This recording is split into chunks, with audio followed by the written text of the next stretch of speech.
Hi friends, welcome to my channel Telugu వంటకాలు జయ మీ జయ. ఈరోజు మీ ముందుకి గోదావరికి ఎంతో ఫేమస్ అయిన చీరమేన్ కర్రీతో అయితే మీ ముందుకు వచ్చేసిందండి. అది కూడా మన పెద్దవాళ్ళ రోజుల్లో ఏ మసాలా వాడి ఈ కర్రీ చేసేవారో అదే మసాలా వాడి ఈరోజు మీకు కర్రీ చేసి చూపిస్తున్నానండి.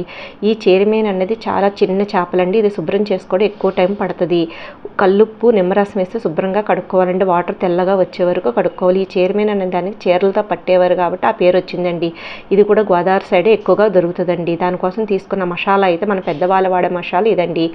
చూసారు కదా, గసగసాలు, పచ్చి కొబ్బరి కానీ ఎండు కొబ్బరి కానీ, అలాగే ధనియాలు, జీలకర్ర, దాల్చిన చెక్క, లవంగ, అల్లం ముక్క ఇవన్నీ మెత్తగా పేస్ట్ చేసుకొని పక్కన పెట్టుకోవాలండి. చూసారు కదా, మనం తీసుకునే చీరమేన్ బట్టి ఆ మసాలా అనేది తీసుకోవాలి. అలాగే ఒక పెద్ద సైజు ఉల్లిపాయ, ఒక 5-6 పచ్చిమిర్చి, ఒక అర స్పూన్ జీలకర్ర అండి. ముందుగా మట్టి దాకా స్టవ్ మీద పెట్టుకొని ఆయిల్ వేసుకొని వేడెక్కిన తర్వాత జీలకర్ర, కరివేపాకు వేసుకోవాలండి. ఇది కూడా గానుగ నూనె ఉంటే గానుగ నూనెతో చేసుకుంటే కర్రీ అనేది మరింత రుచిగా ఉంటుందండి. చూసారు కదా, ఇవి వేగుతుండగా మనం కట్ చేసి పెట్టుకున్న ఉల్లిపాయ, పచ్చిమిరకాయలు కూడా వేసుకొని ఒకసారి కలుపుకొని మూత పెట్టుకొని మంచిగా బ్రౌన్ కలర్ వచ్చే వరకు వేయించుకోవాలండి. ఈ చీరమేన్ అన్నది కూడా ఈ సీజన్లోనే ఎక్కువగా దొరుకుతుందండి. తర్వాత మనకి ఎక్కువగా దొరకదు. టేస్ట్ కూడా ఇప్పుడు ఇలాంటప్పుడు వచ్చినప్పుడే మనకి టేస్ట్ బాగుంటుంది. ఇది కూడా గోదావరి సైడ్ అది మనకి ఇది ఎక్కువగా దొరుకుతుందండి. తర్వాత వేరే ఎక్కడ అయితే దొరకదు. చూసారు కదా, ఉల్లిపాయలు మంచిగా బ్రౌన్గా మగ్గిన తర్వాత మనం మెత్తగా చేసి పెట్టుకున్న మసాలా పేస్ట్ కూడా వేసుకొని ఇది కూడా మంచిగా నూనెలోని ఆయిల్ తేలే వరకు, పచ్చివాసన పోయే వరకు వేయించుకోవాలండి. ఇది అలా చేస్తేనే మనకి కూర అనేది మంచి రుచిగా వస్తుంది. ఈ మసాలా అంతా వేగడానికి కూడా కొంచెం మన సాల్ట్ కూడా వేసుకొని కలుపుకున్నాను కదా. ఇప్పుడు మూత పెట్టి నూనె తేలే వరకు మధ్య మధ్యలో కలుపుతూ మంచిగా వేయించుకోవాలండి, మసాలా పచ్చివాసన పోయే వరకు. చూసారు కదా, చక్కగా మధ్య మధ్యలో అంటే మట్టి దాకా కదండి, వేడికి అడుగంటుతూ ఉంటుంది. అందుకని కలుపుతూ ఉండాలి. నూనె తేలుతూ ఉన్నప్పుడు మనకి కర్రీకి మన టేస్ట్కి తగినట్టుగా ఈ కారము, పసుపు, ఉప్పు అన్నీ వేసుకోవాలండి. మసాలా అన్నీ మనం అందులోనే వేసేసుకున్నాం కాబట్టి ఇంకెటువంటి గరం మసాలా ఏమీ వాడవలసిన లేదండి. ముందుగా కొంచెం ఉప్పు వేసుకున్నాం కాబట్టి ఇప్పుడు కొంచెం వేసానండి. ఈ కారము మనకి ఉప్పు అన్నది కూడా కొంచెం ఎక్కువే పడుతుందండి. వీటికి చూసుకొని వేసుకోవాలి. ఇవన్నీ మనకి అడుగంటకుండా మాడిపోకుండా ఉండడానికి కొంచెం వాటర్ వేసి ఈ మసాలా అనేది పచ్చివాసన పోయే వరకు ఇలా మధ్య మధ్యలో కలుపుతూ నూనె తేలే వరకు అయితే దీన్ని కొంచెం ఈ మసాలాని ఇలాగ కలుపుతూ మనం వేయించుకోవాలని మూత పెట్టి. అది నూనె తేలుతూ వేయించినప్పుడు పచ్చివాసన పోయి మసాలా మంచిగా మగ్గడం వల్ల కూర అనేది మరింత రుచిగా ఉంటుందండి. చూసారు కదా, ఇది ఎలా చేస్తూ ఉన్నప్పుడు మనం చక్కగా మధ్య మధ్యలో కలుపుతూ ఉండాలండి.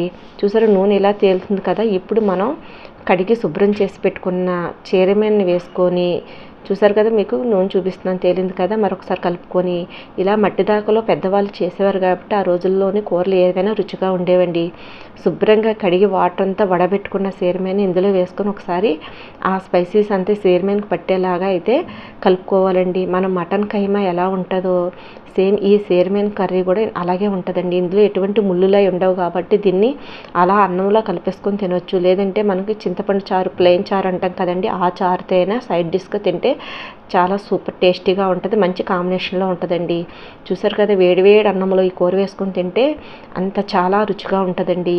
ఇది తిన్న వాళ్ళకి, గోదావరి సైడ్ వాళ్ళకి అయితే దీని టేస్ట్ అన్నది తెలుస్తుందండి. చూసారుగా ఫ్రెండ్స్, ఇదంతా ఇలా బాగా కట్టేలా కలిపేసుకున్నాను కదా చీరమేన్కి స్పైసెస్ అన్నీ. ఇప్పుడు మనం దీనికి వాటర్ కూడా ఎక్కువగా ఇవ్వవసరం లేదండి. ఇవి చాలా మెత్తగా ఉంటాయి కాబట్టి, చిన్న చేపలు కాబట్టి త్వరగానే ఉడికిపోద్ది. మనకు మసాలా అనేది బాగా మగ్గిపోయింది కాబట్టి పచ్చివాసన పోయే వరకు కూడా. అందుకని చెప్పి మనం ఇందులో మన చేపలు వేసాక ఎక్కువగా ఉడకకూడదు కాబట్టి మసాలాని మంచిగా పచ్చివాసన పోయే వరకు ముందే వేయించుకోవాలండి. చూసారు కదా, ఇవి ములిగేలా ఇలా కొంచెం వాటర్ వేసుకొని ఒకసారి కలిపేసుకొని మూత పెట్టుకోవాలండి.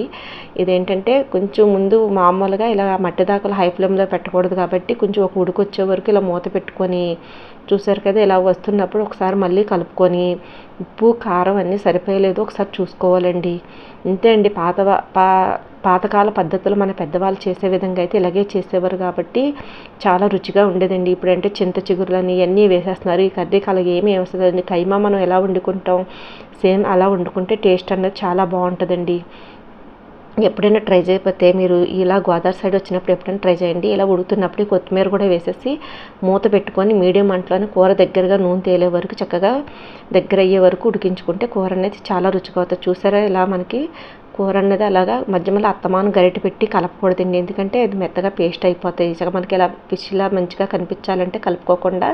చూసారు కదా, ఇలా మనకు కొంచెం గ్రేవీలా ఉంది కదండి. మరొకసారి కొత్తిమీర వేసుకొని ఒక 2 నిమిషాలు అలా ఉంచి మనం స్టవ్ కట్టయితే ఈ మట్టి దాకా అన్నది చాలాసేపు వేడి ఉంటుంది కదండి, ఆ వేడికి ఇంకా దగ్గర అయిపోద్దండి. చూసారు కదా, నేను అప్పుడే కొత్తిమీర వేసిన తర్వాత కట్టేసానండి. చూసారు అలా దగ్గర అయిపోయింది ఆ వేడికి. ఇప్పుడు సర్వింగ్ బౌల్లో తీసుకొని సర్వ్ చేసుకొని వేడి వేడి అన్నం తీసుకుంటే మన చీరమైన కర్రీ అనేది రెడీ అయిపోయిందండి. Thank you for watching friends. మీరు ట్రై చేయండి.